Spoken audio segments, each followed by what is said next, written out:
కరస్ఫుటభూషణ రతిక. కలియుగం వస్తోంది కదా, ద్వాపర యుగంలో ఉన్నాడు ధర్మరాజు గారు. రాబోయే యుగం కలియుగం. కలియుగం యొక్క లక్షణాలు ఎలా ఉంటాయో నీకు చెప్తాను విను ధర్మరాజా అని ధర్మరాజు గారికి చెప్పాడు. ధర్మరాజు గారు అలా ఉంటుందా అనుకున్నాడు. ఇలా ఉంటోంది అనడానికి మనం ప్రత్యక్ష సాక్షులం మార్కండేయ మహర్షిలాగా. అయితే ఇప్పుడు ఇది విని భయపడిపోకండి, ఎందుకంటే ఇది మరీ కలియుగం చెట్ట చివరికి వెళ్ళినప్పటికీ మధ్యలోవి ఉన్న మాటలు కాబట్టి ఇప్పుడే ఇలా ఉంటుందా, మనం అందరం ఏమైపోతామని బెంగపెట్టుకుని రాత్రి నిద్ర మానేసేయడాలు అలాంటి పనులు ఏం చెయ్యక్కర్లేదు. సత్యంబు నరులకు సంక్షిప్తమగు సత్యము హాని ఆయువు కడు నరిగిపోవు. ఆయువు తరిగిన అల్పంబులగు విద్య అల్ప విద్యలను మోహంబు మిగులు. మోహంబు వలన పైముసురు లోభంబు లోభావేశమున కామ మగ్గళించు. కామంబు పెంపున కడకు క్రోధంబు క్రోధంబున వైరమెంతయును పెరుగు. వైరమున అశేష వర్ణులు అన్యోన్య పీడ చేయుచున విభిన్న బుద్ధి. ఒక్కడొకని మేర ఉండక వర్ణ సంకరము చేయగలరు కలియుగమున. మార్కండేయ మహర్షి చెప్తూ అంటున్నారు, సత్యం అనేటటువంటి దాన్ని విడిచిపెట్టేస్తారు. సత్యం అంటే ఈశ్వరుడే, ఇంకేం లేదు.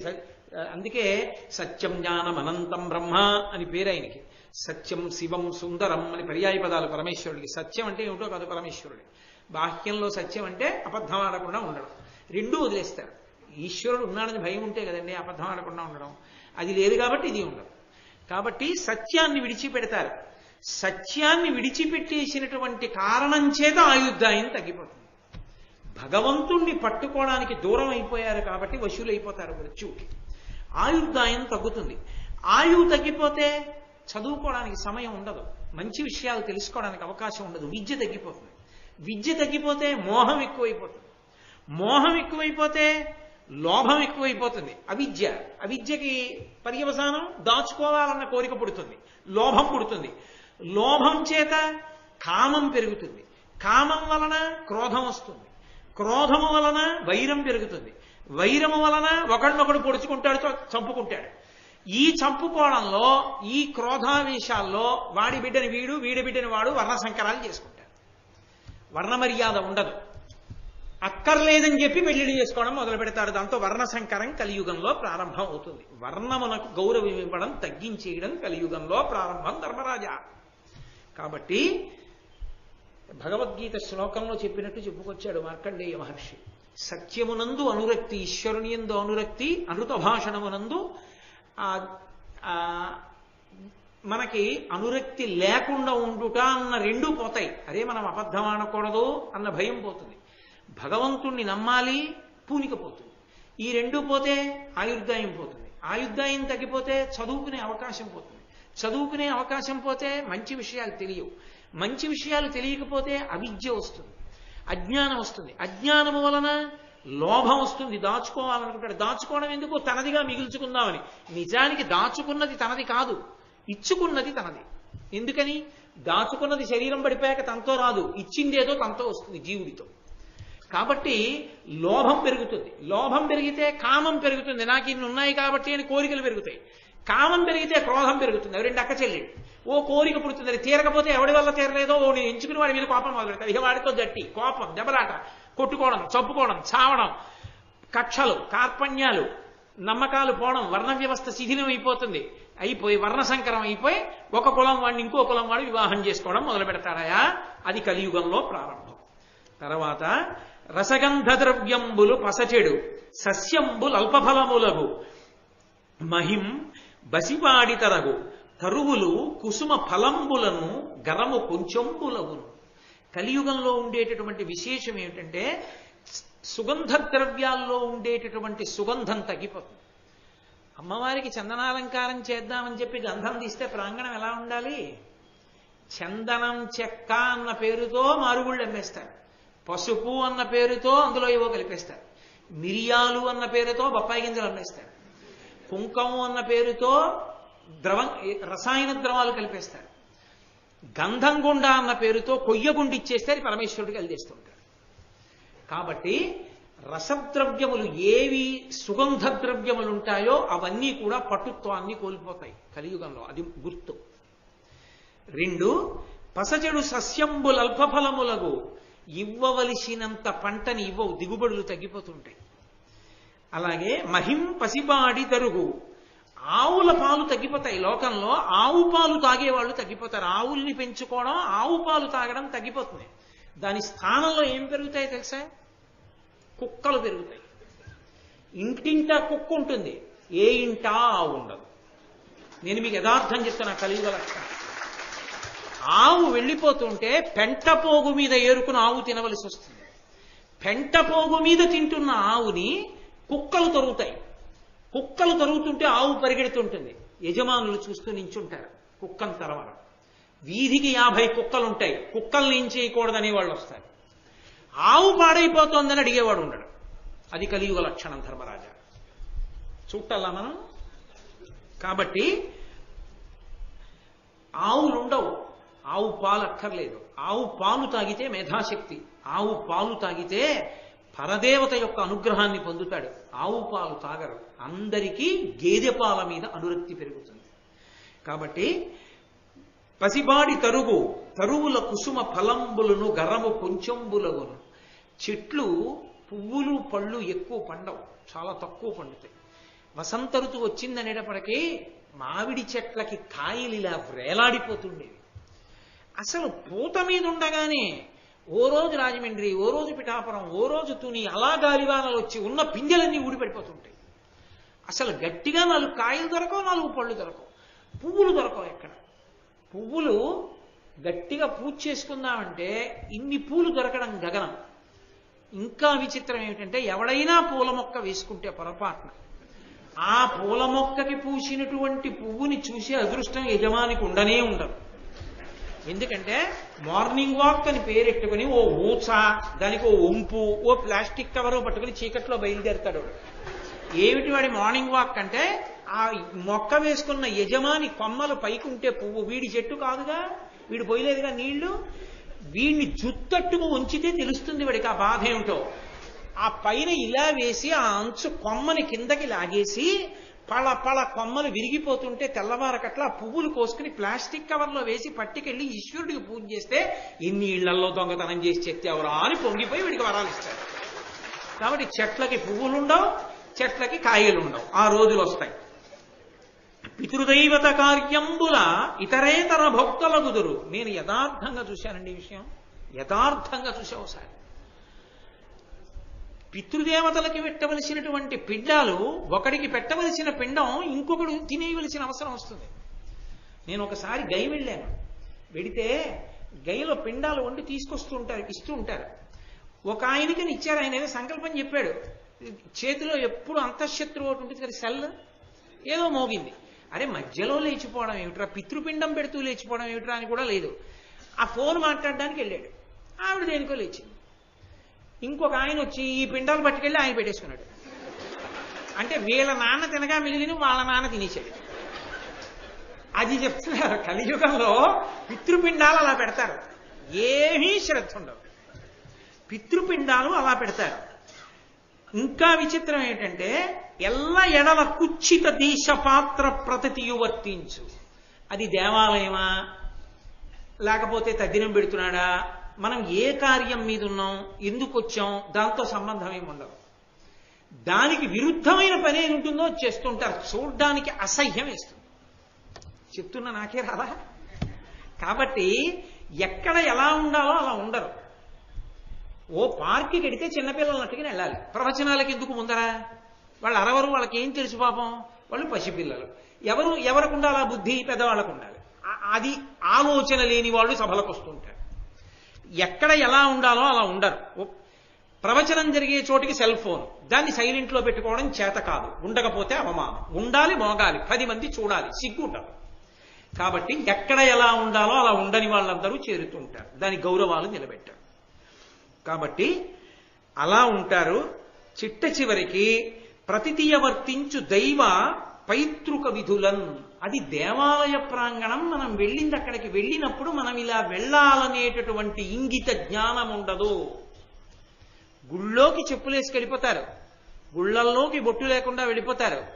అరే మనం ఈ ప్రాంగణానికి వెడుతున్నాం, ఇలా వెళ్ళకూడదన్న నియమాన్ని పాటించేవాడు ఉండడయా? ఒక ఇంటెన్సివ్ కేర్ యూనిట్లోకి ఇప్పుడు రావద్దు ఈ సమయంలో తప్ప అంటే వింటాడు. ఆఫీస్లోకి ఈ టైంలో తప్ప విజిటింగ్ అవర్స్ లేవంటే ఊరుకుంటాడు. ఒక డాక్టర్ గారి అపాయింట్మెంట్ ఇప్పుడు లేదంటే ఊరుకుంటాడు. భగవంతుడి దేవాలయంలోకి మాత్రం వాడి ఇష్టం వచ్చినట్టు లోపలికి ఎడతాడు. నేను ఎన్నో సందర్భాల్లో చూసా, పెంపుడు కుక్కలతో గుళ్ళల్లోకి ఎడుతుంటారు. ఎంత దోషం! కాబట్టి అలా అయిపోతుందయా, అది కలియుగ లక్షణం. నేను ఎవరినో విమర్శిస్తున్నానని మీరు అనుకోవద్దు, నేను యుగ లక్షణాన్ని చెప్తున్నాను. బహుశా ఇవాళ నేను ఇది చెప్పాలని ఇలా ఉంది, నాకు అన్ని అలాంటివి కనపడ్డాయి. కాబట్టి అరులు మిగులగొని రాజులు నరులకు ఎంతయును భయమునర్తురు, ధరణీసురులు గడగి వాణిజ్యము గరిశనమును చేయగలరు కలియుగ వేళన్. రాజులు నిర్భయంగా ప్రజల సొత్తుని వాళ్లే దోచేసుకుంటారు. దోచేసుకుని ప్రజలు భయపడేటట్టుగా వాళ్ళు పరిపాలిస్తుంటారు. భయపడే వాళ్ళు ఎవరు ప్రభువులకు అంటే ధర్మమునందున్నటువంటి పిరికి ప్రజలు భయపడతారు. దోచుకునే వాళ్ళు ప్రభువులకి సన్నిహితులు ఉంటారు. అయి దోచుకునే వాళ్ళు దోచుకుంటూనే ఉంటారు. ఆఖరికి ధరణీసురులు కడగి వాణిజ్యము గరిసన, మన బ్రాహ్మణులు వ్యాపారాలు మొదలు పెడతారు. మొదలుపెట్టి బ్రాహ్మణుడు వర్తకం చేసుకుంటూ ఉంటాడు. బ్రాహ్మణుడు వేదం చదువుకోడు, వదిలిపెట్టేస్తాడు. అనుష్ఠానం చేసుకోడు, మంత్రజపం చేసుకోడు, అన్నీ వదిలిపెట్టి వ్యాపారం చేసుకుంటాడు. అది కలియుగ లక్ష్యం. చేయగలరు కలియుగ వేళం. అలాగే పాషండ దర్శన బహుళంబులయ్యడు వర్ణాశ్రమంబులు వసుమతీశ, తవిలి శరీరంబు దద్దయుబ్రోతురు పుణ్య ఫలంబులు బొంకులనుచు, కాలంబుతో కూడా కలుగవు వానలు పొల్లులై బీజములు ఒలిసిపోవు, క్రయ విక్రయంబుల కపటంబు తరచకు కడగి ఇల్లడ సొమ్ములడచికొండ్రు, సాధుచరితులైన జనులు దుర్గతుల రోగముల తెగుదురు, అల్పకాలమునన పాపవరులు అగ్గు పరమాయువునను అరోగతయు సిరియు పొందగాంతురెండు. ఎవడరా వేదం గురించి చెప్పింది? ఆ వేదం అవన్నీ ఉండవండి. ఓపిక ఉన్న కాడికి చేస్తామన్న వాళ్ళు ఎక్కువైపోతారు. అది విచిత్రం. బతికున్నన్నాళ్ళు వేదధర్మాన్ని నమ్మాలరా అనరు. ఓపికున్నంత వరకు అన్న మాట ఒకటి వస్తుంది కొత్తగా. ఓపికున్నంత వరకే ధర్మాన్ని పాటించు అంటే, నీకు ఎప్పుడు దాని మీద విసుగొస్తే అప్పుడు నువ్వు నాకు పసగట్లేదని వదిలేయచ్చు అని చెప్పేవాళ్ళు వస్తారు. అందుకని వర్ణాశ్రమములు నిలబడవు. శరీరము తగిలి శరీరంబు తద్దయు ప్రోతురు పుణ్యఫలంబులు బొంకులొనచు. ఎవడు చెప్పాడు ఉపవాసం చేయమని? ఉపవాసము చేయనక్కర్లేదు అని చెప్పేవాళ్ళు ఎక్కువైపోతారు. ఎవడు చెప్పాడు ఆచారం అని చెప్పేవాళ్ళు ఎక్కువైపోతారు. ఎవరు చెప్పారు ఈశ్వరుడికి నైవేద్యం ఈశ్వరుడికి వండి పెట్టాలని? స్వీట్ స్టాల్లో ఓడి కొనేసుకోగా మిగిలిన కాజాలు తెచ్చి నైవేద్యం పెట్టించని చెప్పేవాళ్ళు వస్తారు. కాబట్టి ఇలాంటివన్నీ ప్రబలిపోతాయి లోకంలో. ఎక్కడ ఆచారం అన్న మాట ఉండదు. పుణ్యఫలాన్ని సంపాదించుకోవడానికి శరీరాన్ని కష్టపెట్టరు. ఎవరు ఆచారాన్ని పాటించడానికి కష్టపడరు. ఎవడు పడతాడు ఇవన్నీ అంటారు. వదిలిపెట్టేసి శరీరం సౌఖ్యంగా ఉంటే చాలు, అన్నీ అయిపోవాలి. శరీరం సుఖంగా ఉండాలి, పుణ్యాలన్నీ వచ్చేయాలి. అలాంటి కొత్త కొత్త మార్గాలన్నీ లోకంలోకి రావడం మొదలు పెడతాయి. దానికి తోడు కాలంబుతో కూడా కలుగవు వానలు. పడవలసినప్పుడు వాన పడదు, పడకూడనప్పుడు వాన ఆగదు. అలాగే పుల్లులై బీజములు ఒలిసిపోవు. వ్యవసాయదారుడు విత్తనాలు అనుకుని వేస్తాడు, ఒక్క విత్తనం మొలకెత్తదు, అవన్నీ పుల్లు విత్తనాలే. అలాంటివి బయలుదేరుతాయి లోకంలో. క్రయ విక్రయంబుల కపటంబు తరచగు. అమ్మకంలో కొనుగోల్లో రెండిటిలోనూ మోసానికే ప్రాధాన్యం ఉంటుంది తప్ప త్రికరణ శుద్ధిగా వ్యాపారం చేస్తే నువ్వేం పైకొస్తావనేటటువంటి వ్యాపారాలే తయారవుతాయి. వ్యాపారం అంటే గడుసుతనమే. వ్యాపారం అంటే వ్యాపారంగా ఉండదు ఇహ కలియుగంలో. గడుసుతనం ఉన్నవాడే వ్యాపారం. మోసం చేస్తేనే వ్యాపారం చేయగలుగుతాడు. కడగి ఇల్లడ సొమ్ము లడచికొండ్రు. దోచుకుంటారు ఒకరినొకడు. ఎవడికి ఎక్కువ మోసం చేయగలిగితే వాడు ఎక్కువ సంపాదించుకుంటాడు. సాధుచరితులైన జనులు దుర్గతుల రోగముల తెగుదురు. ధర్మాన్ని నమ్ముకున్నటువంటి వాడు దీర్ఘాయుష్మంతుడు కాడు. తక్కువ ఆయుర్దాయంలోనే రోగంతో శరీరం వదిలిపెట్టేస్తాడు. అన్నీ ఇప్పుడే అన్వయం కావని చెప్పాను మీకు నేను. ఇవన్నీ కొన్ని కలియుగాంతమనందు వచ్చేవి. అందుకని కంగారు పడిపోయి అయ్యి బాబాయ్ వద్దు, మనకి పుణ్యం వద్దు, ధర్మం వద్దని నిర్ణయాలకు రాకండి.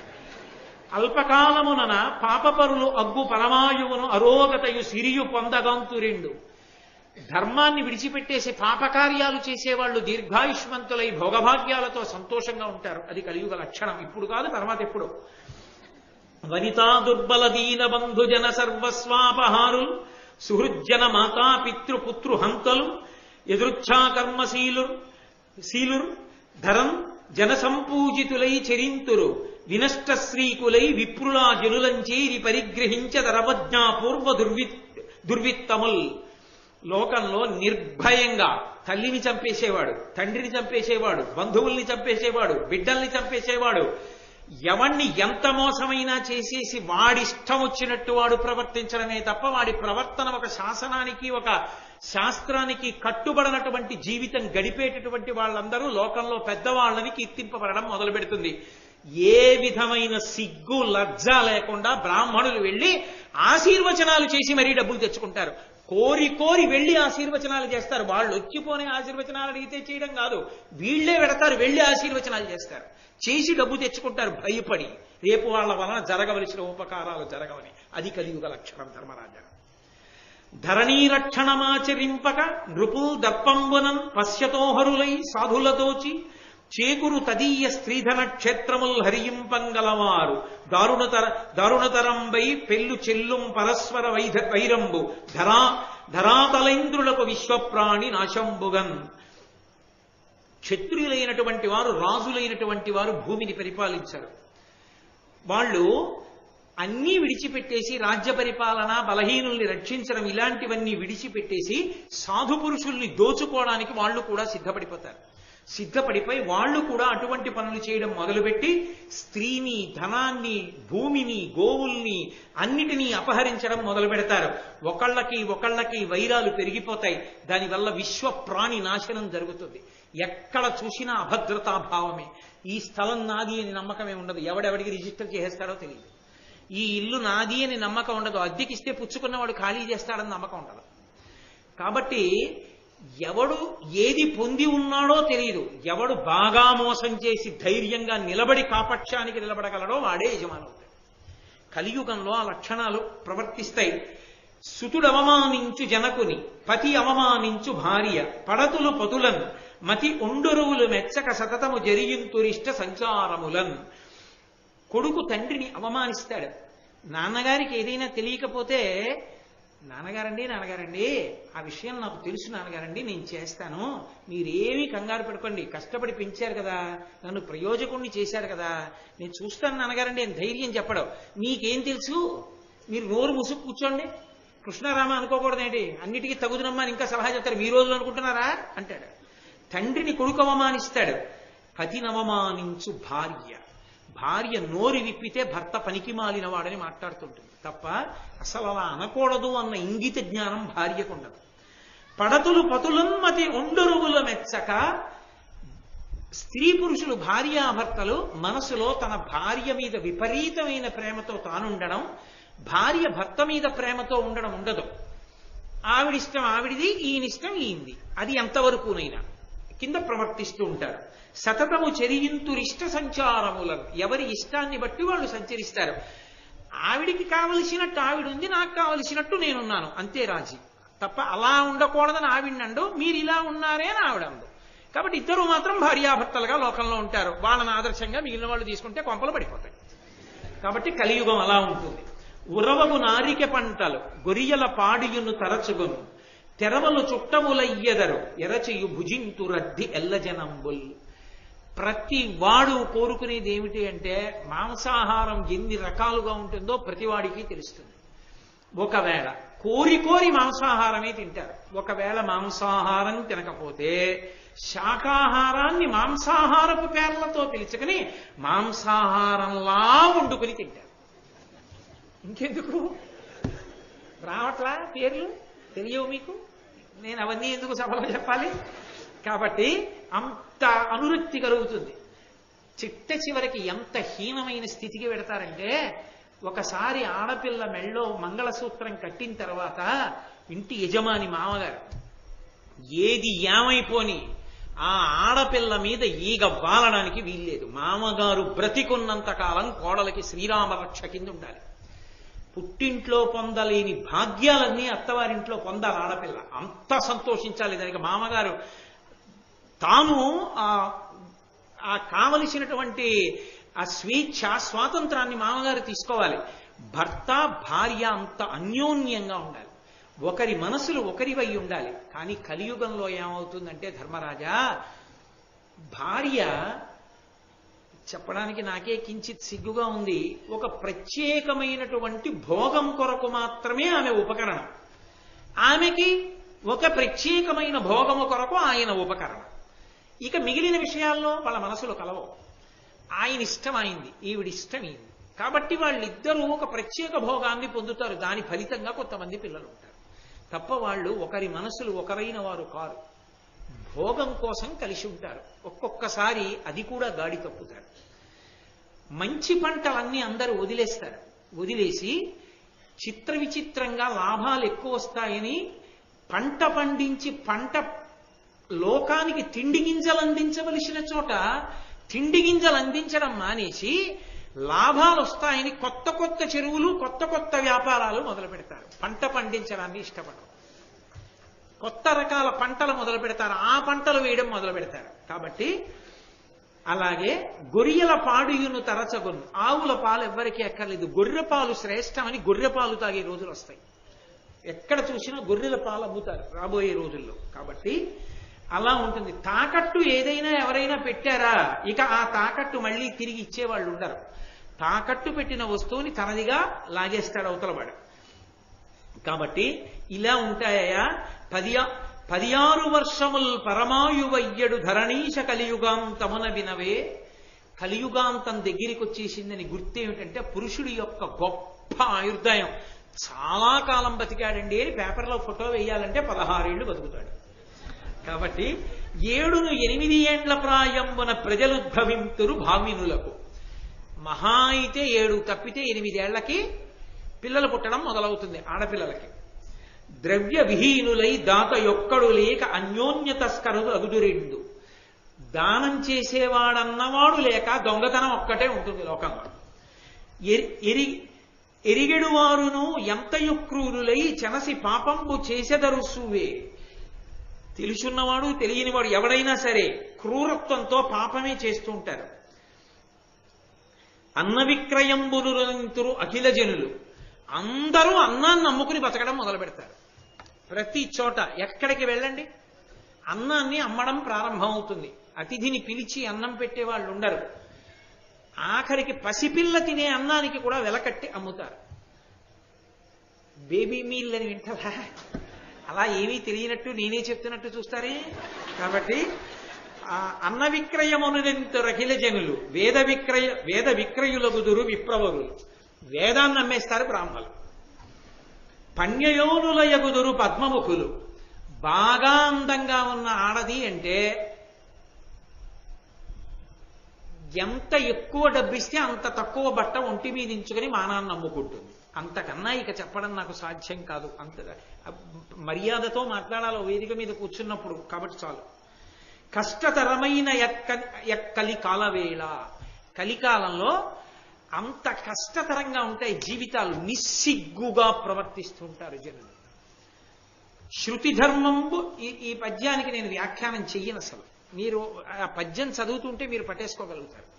శృతి ధర్మంబులు శూద్రులు ప్రతిభం చెప్పంగా వినుచు బ్రాహ్మణ జాతులు ధృడిసెరి తత్సేవకులై యతినింద కర్మకారులయ్యదరధిప. నేను ఇంకెందుకు చెప్పాలి, మీకు అర్థమైపోయి ఉంటుంది. కాబట్టి వ్యాఖ్యానమే చెయ్యక్కర్లేదు. మీరు రోజు వింటున్నవి చూస్తున్నవేగా. శృతి ధర్మంబులు శూద్రులు ప్రతిభం చెప్పంగా వినుచు బ్రాహ్మణ జాతులు ధృతి చెడి తత్సేవకులై యతి నిందిత కర్మకారులయ్యదరధిప. గురుకొనియాడడు శిష్యుడు గురుడును శిష్యునిడ వంచకుండగు. మది ఒండరులు ఒల్లరు బంధువులు పారిబొరి గరవులకు ప్రజకు పొడమును భయములు. గురువు గారిని శిష్యుడు పొగడ్డు, శిష్యుణ్ణి గురువు ప్రేమగా చూడడం. ఒకళ్ళ మీద ఒకళ్ళకి మనసులో ప్రేమ ఉండదు. బంధువులంటే ఎవ్వరికీ ఇష్టం ఉండదు. ఎక్కడ చూసినా ఎవరు చూసినా భయంతో ఉంటారు, అభద్రతాభావంతో ఉంటారు. ఉన్నది ఉంటుందా లాగేసుకుంటారా ఈ భయంతోనే ఉంటారు. నాకున్నది ఉంటుంది అన్న ధైర్యంతో ఎవరు ఉండరు కలియుగంలో. ఇప్పుడే వచ్చిందని నేను చెప్పట్లేదు. రాబో కాలంలో అంటే కొంత ఊరట కదూ. కాబట్టి దేవతాయతనంబులున్ జగతీసురావసధంబులున్ పావనాశ్రమ భూములున్ చెడి పాడగున్ శుభవృక్షవల్లీ వనంబులు నాశముందు కలి ప్రచారమునందు దుస్త్రీ విహారము మద్యపానము చెల్లు బెల్లుగా నెల్లడం. కలియుగం బాగా ఎక్కువ అవుతోంది కలి ప్రభావం అని గుర్తేమిటంటే దేవాలయాలు పాడుపడిపోతాయి. దేవాలయ ప్రాంగణాలు పెద్ద పెద్ద ప్రాంగణాల్లో ఉన్న దేవాలయాల్లో తుడిచేవాళ్ళు, మొక్కలు వేసేవాళ్ళు, వాటికి నీళ్లు పోసేవారు, పువ్వులు కోసి దండగుచ్చి దేవుడికి ఇచ్చేవాళ్ళు ఉండరు. పెద్ద పెద్ద ముళ్ళ కంపలతోటి డొంకలతోటి దేవాలయ ప్రాంగణాలు పెరిగిపోతే ఆ దేవాలయ అర్చకులు ఆ డొంకల్లోనే ఇల్లు కట్టుకుని గుడిని నమ్ముకున్నందుకు వాసం చేస్తూ ఉంటారు. ఆయన్ని పట్టించుకునేవాడు ఉండడు, గుడిని పట్టించుకునేవాడు ఉండడు. ఆఖరికి గుడిలో ధూపదీప నైవేద్యాలకి అర్చకుడు 10 మందిని ఆశ్రయించవలసి వస్తుంది. అయ్యా మీరేమైనా ఇస్తే దీపం పెడతానండి గుళ్ళో అని అడిగే రోజులు వస్తాయి. జగతీసురావసధంబులం, వేదం చదువుకున్నటువంటి బ్రాహ్మణులకు ఇచ్చినటువంటి అగ్రహారాలు కొల్లగొట్టబడతాయి, బలవంతంగా లాక్కోబడతాయి. పావనాశ్రమ భూములను చెడి పాడగున్, ఆశ్రమ ప్రాంగణాలన్నీ కూడా చెడిపోయి పాడైపోతాయి. ఇవాళ లేవు. ఎన్ని చోట్ల ఎన్ని ఆశ్రమ ప్రాంగణాలు ఎంత అసహ్యకరంగా తయారైపోయాయో. శుభవృక్షవల్లీ వనంబులు నాశముందు, శుభప్రదమైనటువంటి ఫలితాలిచ్చేటటువంటి చెట్లని తీగల్ని నిర్దాక్షిణ్యంగా నరికేస్తారు. ఆ చెట్లు ఉండవు. కలి ప్రచారమునందు దుస్త్రీ విహారము మద్యపానము చెల్లు బెల్లుగా నెల్లడను. ఎక్కడ చూసినా లోకంలో ఇద్దరి గురించే చెప్పబడుతుంటుంది. దుస్త్రీ విహారము, అందగత్తె అయిందా అంతే, ఆమె వ్యాపారానికి సిద్ధమైపోయింది అయిపోతుంది. అదే లోకంలో ఎప్పుడూ చర్చింపబడుతూ ఉంటుంది. అవే ఎక్కువగా కనపడుతుంటాయి. మద్యపానం, సందుకి 4 అవే ఉంటాయి. కాబట్టి మద్యపానం, చెల్లు బెల్లుగా నెల్లడం, కలి ప్రభావం ఎక్కువైపోతోందని గుర్తు ఏమిటి అంటే అలాంటి లక్షణాలన్నీ వస్తాయి. ధర్మరాజా, ధర్మం గురించి అడిగేవాడు, ధర్మ ప్రచారం చేసేవాడు, ధర్మాన్ని స్థాపిద్దామనేవాడు ఉండడు.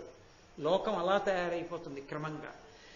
ఆ సమయంలో ఇక బాగా కలియుగం ప్రబలిపోయి పూర్తిగా అధర్మం వైపుకి వెళ్ళిపోయిన తర్వాత శంబళ అనేటటువంటి గ్రామంలో అప్పుడు విప్రుని యొక్క కులంలో విష్ణుయశుడు అన్న పేరుతో శ్రీ మహావిష్ణువు ఆవిర్భవిస్తారు. అది కల్కావతారం.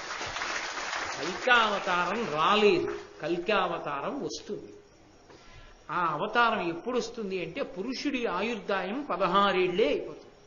ఏ పురుషుడు 16 ఏళ్లకి మించి బతకడం. అది కలియుగాంతపు లక్షణాలు. అందుకని ఇప్పుడు బెంగ పెట్టుకోవలసింది ఏం లేదు. ఇప్పటికీ వేదాన్ని నమ్ముకున్న వాళ్ళు ఉన్నారు, దేవాలయాలున్నాయి, ప్రవచనాలున్నాయి, ఉత్సవాలున్నాయి, పూజలున్నాయి, చక్కగా సేవలు జరుగుతున్నాయి. ఎన్నో దేవాలయాలు అద్భుతంగా ఉన్నాయి.